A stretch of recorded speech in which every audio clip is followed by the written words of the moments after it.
Si Dennis, nasundan kaya niya ako? Alam kaya niya kung nasan ako? Umayos ka, Carol. Huwag kang magpapahalata. Kung gusto mo may makuha ka kay Dennis, you need to toughen up and act normal. Carol, makinig ka sa akin. Kung ayaw mo, matulad tayo kay Joy.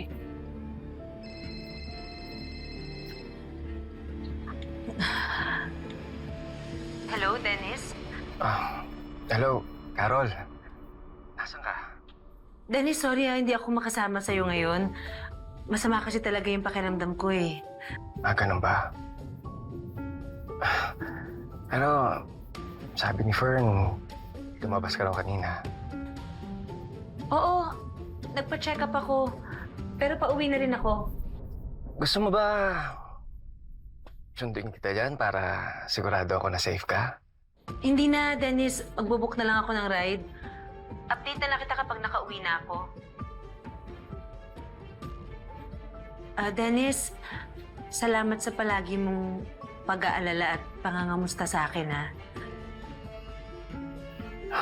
Sige. Basta, message mo lang ako pagka nasa bahay ka na, ha? Oo.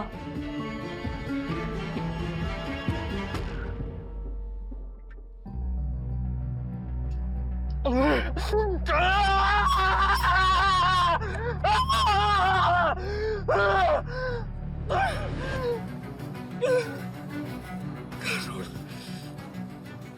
bakit ka nagsinungaling sa akin? Panindigan mo yun, Carol.